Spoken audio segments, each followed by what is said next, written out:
Hello everyone, मैं प्रेम शर्मा एक बार फिर स्वागत करता हूं आप सभी का एक नई वीडियो में। आज मैं सोच रहा था कि क्या होगा जब दो लवर वो एक दूसरे को जानते हैं दैट बोथ आर लाइंग, दोनों झूठ बोल रहे हैं और फिर भी एक साथ हैं। क्या होगा ऐसी कंडीशन में? What happens when two lovers with are stay together when they both know that they are lying? What happens when two lovers knowingly lie to each other yet choose to stay together? क्या होगा जब दो lover ये जानते हैं दोनों एक साथ रह रहे हैं फिर भी? बताइए। आप शायद इन लाइन से समझ ना पाए हो कि मैं किस चीज की बात कर रहा हूं। आज की क्लास का जो टॉपिक है, it is sonnet number 138 by William Shakespeare. The title is When my love swears that she is made of truth, yet I know, though I know she is lying. William Shakespeare. Author के बारे में ज़्यादा जानने से, क्योंकि मैं ये video और टाइटल मतलब जो वीडियो है वो पर्टिकुलरली एक्सप्लेन करने के लिए बनाई गई है इस पोइट्री को, तो ऑथर के बारे में हम नहीं जानेंगे ज़्यादा। वो हम थोड़ा सा राइटिंग स्टाइल थीम को डिस्कस करेंगे तब जानेंगे। The very opening line, one of my favourite line, When my love swears that she is made of truth, I do believe her though I know she lies. When my mistress vows and claims, जब मेरी प्रेमिका वादा करती है, कसम खाती है that she entirely honest and faithful, कि वो completely honest है, entirely honest है, faithful है to me, मेरे लिए। I do believe her, मैं उस पर विश्वास कर लेता हूँ। Even though, यदि मैं जानता हूं, आई नो शी लाइज, मैं जानता हूं कि वो झूठ बोल रही है, I know she lies, specially about her fidelity, about her relationship. देखो, here this line, I do believe her though I know she lies, sonnet number 138 है। We all know that it is sonnet number 138। Because it is 138, हम जानते हैं कि 1 से 126 तक mister W H को dedicated है और उससे आगे के डार्क लेडी को। This sonnet is dedicated to dark lady. Who is dark lady? Dark lady के बारे में ज्यादा नहीं पता, बस हमें इतना पता है कि मैरी फिटन है। कौन है? Mary Fitton. तो कहते हैं कि when my love swears that she is made of truth, I do believe her though I know she lies, that she might thinks me some untutored youth. कहता शायद वो मुझे समझती है कि मैं एक अनट्यूटर्ड यूथ हूं, मतलब एक इनएक्सपीरियंस बंदा, एक नया, the person who comes into new business. ऐसा सोच सकती है कि शायद कि मैंने प्यार पहली बार किया है, I know nothing about it, unlearn in the world of false subsidies, जहां सब लोग झूठे वादे कर रहे हैं उस जगह मैं कैसा हूं? नया, नौसिखिया हूं। लेकिन पोइट हमारा नौसिखिया तो नहीं है ना, ही रोट 154 सोनेट्स, तो भाई नया तो नहीं है ना। आगे, thus vainly thinking that she thinks me young, by believing her, मैं उसे विश्वास करके, मैं अपने मूर्खतापूर्ण तरीके से अपने अहंकार के आगे झुक रहा हूं। Thus vainly thinking that she thinks me, मैं अपने ईगो को साइड से रख देता हूं। अब वो क्या करता है पोइट? शेक्सपियर कह रहे हैं कि वो अपने मेल ईगो को साइड से रख देते हैं कि ही नोज एवरीथिंग, फिर भी वो अपने मेल ईगो को साइड से रख देते हैं, वो उसे टॉर्चर नहीं करते, वो उसे कुछ बताते नहीं है। My desire that she actually perceive me as young, मेरी इच्छा है कि वो मुझे वास्तव में एक छोटा व्यक्ति समझती रहे, एक छोटा बच्चा। एक यंग यहाँ पे मतलब जो है, क्या बोलूं, ये यंग का जो ये यंग है, इस यंग का मतलब है यहाँ पे न्यू, इनएक्सपीरियंस्ड, वही इनएक्सपीरियंस्ड। वो मुझे इनएक्सपीरियंस ही समझता रहे, वो चाहते हैं, what they want that she thinks him untutored, although she knows my days are past the best।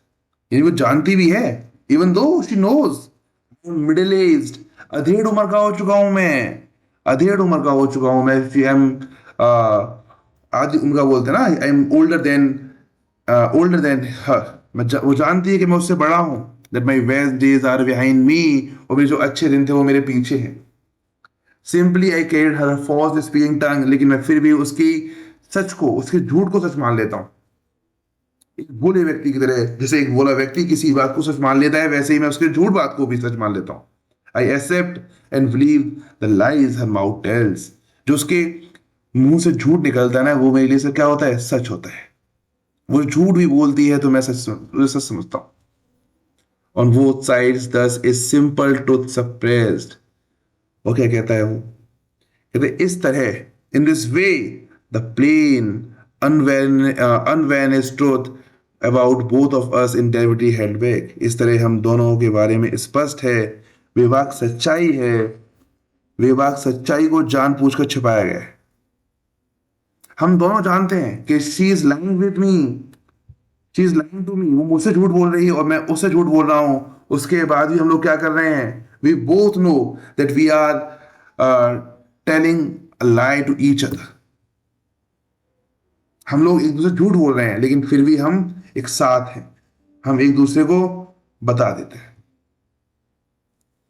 आगे क्या होता है, but wherefore says she not she is unjust,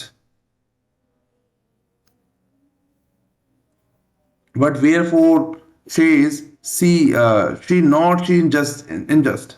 लेकिन वह क्यों नहीं स्वीकार करती कि वह मेरे प्रति विश्वासघाती है? वह क्यों नहीं मानती she is disloyal to me, unfaithful to me? wherefore means why। यहाँ जो wherefore है ना, उसका मतलब क्या है, why। unjust means unfaithful, untrue, unfaithful और untrue.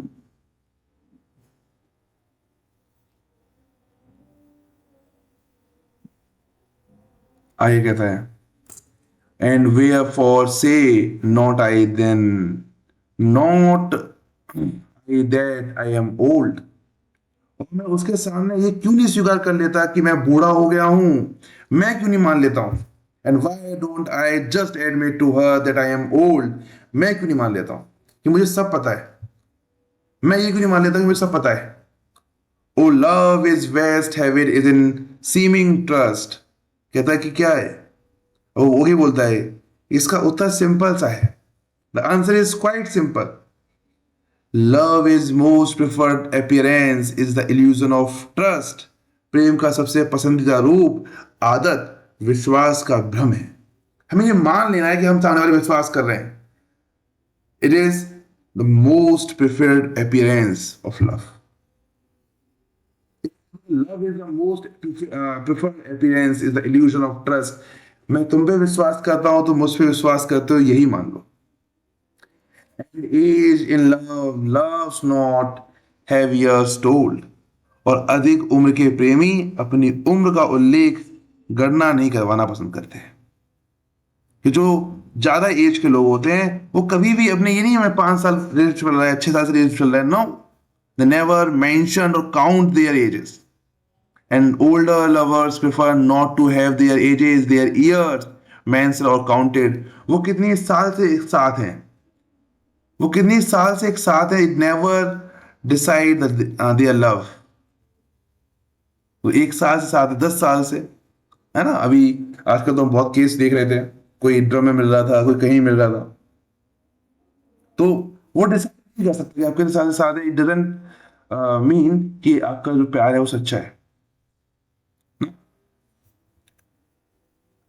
In the couplet, in the last line, therefore I lie with her and she with me।